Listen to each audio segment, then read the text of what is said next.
Assalamualaikum warahmatullahi wabarakatuh.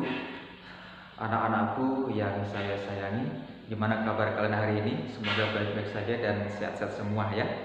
Baiklah, pada kesempatan hari ini Bapak akan sampaikan satu bab atau materi, yaitu mengenai taharah. Nah, taharah yaitu artinya adalah bersuci. Jadi kita sebagai muslim, sebagai Islam, sebelum kita melaksanakan ibadah dan dalam kita melaksanakan ibadah, kita harus dalam keadaan suci, dalam keadaan bersih. Maka dari itu begitu pentingnya kebersihan, kesucian kita sebagai umat manusia.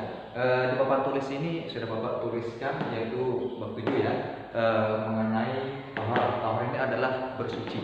Nah, bersuci di sini yang terkait dengan bersuci, yang harus disucikan yaitu terkait dengan hadas, kemudian najis dan lain sebagainya. Di sini hadas itu adalah terbagi menjadi dua ya. Ada namanya hadas besar dan ada namanya hadas kecil. Nah, hadas besar ini adalah hadas yang cara pencuciannya juga khusus, tidak begitu saja ya. Di sini ada beberapa macam, yaitu seperti haid, nifas. Nah, haid dan nifas ini biasanya berlaku khusus untuk perempuan ya, khusus untuk wanita haid. Kemudian berhubungan suami istri, ini nanti kalau sudah dewasa, keluar mani, ini biasanya kalau sudah balik. Nah, kalau sebenarnya ada banyak hal yang menjadi sebab hadas besar ya, cuma beberapa saja Bapak tuliskan di sini yang harus kita pahami.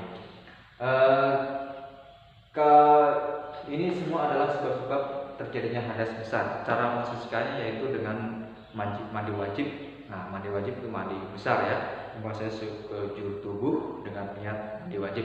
Untuk khusus mandi wajib nanti akan Bapak jelaskan di pertemuan berikutnya. Kemudian ada juga namanya hadas kecil. Nah, hadas kecil ini yang sering terjadi ya, yaitu seperti contohnya buang air besar atau air kecil, kemudian buang angin. Nah, ini adalah hadas-hadas kecil. Dan kita tidak bisa melaksanakan sholat, baik itu sholat di rumah, di masjid, dimanapun, baik itu sholat sunnah maupun sholat wajib, kalau kita masih berhadas kecil ataupun hadas besar. Maka dari itu, sebelum kita melaksanakan ibadah, kita harus bersuci dulu, harus melakukan pembersihan diri dulu, yaitu seperti kalau hadas kecil, yaitu dengan cara berwudu. Nah, tentang berwudu juga nanti ada babnya, nanti akan Bapak jelaskan secara khusus.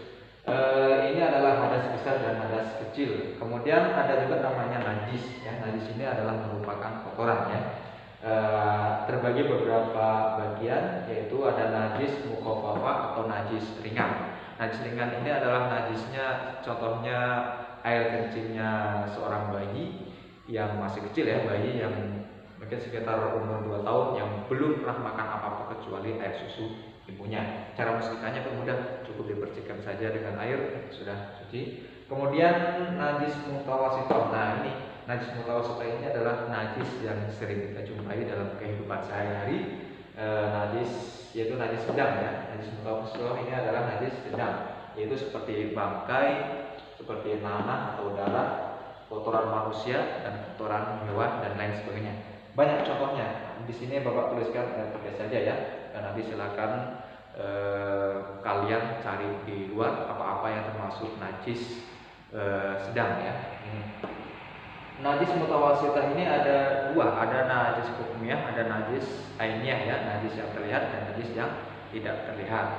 Najis yang tidak terlihat yaitu seperti air kencing yang sudah kering. Nah, itu harus tetap dibersihkan walaupun sudah kering. Nah, itu. Ini adalah najis mutawasithah. Kemudian najis mughaladzah. Nah, ini adalah atau najis berat, yaitu najis anjing dan babi. Itu ya mencakup dagingnya, darahnya, kulitnya. Anjing dan babi ini adalah semua masuk dalam najis besar ya, atau najis berat.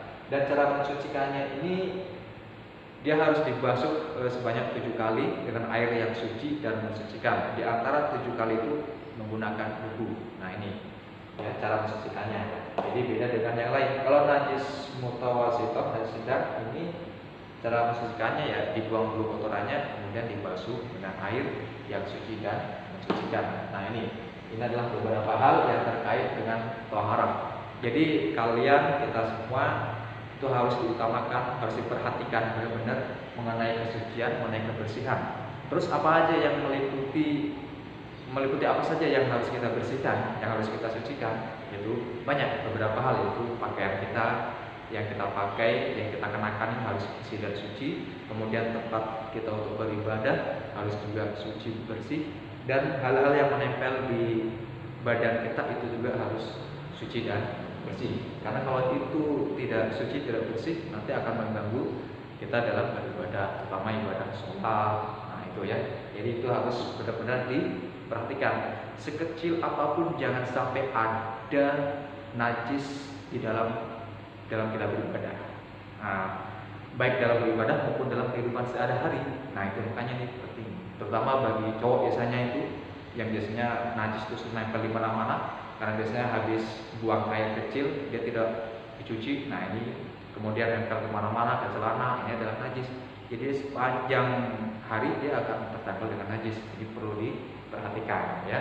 Nah seperti itu ya. Ini perlu kalian pahami, kalian dalami nanti di rumah, bisa lewat internet, bisa baca buku ya, hadas, kemudian najis ya, dan cara mensucikannya. Nah, kalau orang yang berhadas dan orang yang bernajis, ya ini larangannya adalah misalnya berhadas besar, ini banyak larangannya. Tidak boleh sholat, tidak boleh puasa, kalau yang rutinitas ini, tidak boleh masuk masjid, dan lain sebagainya. Gitu.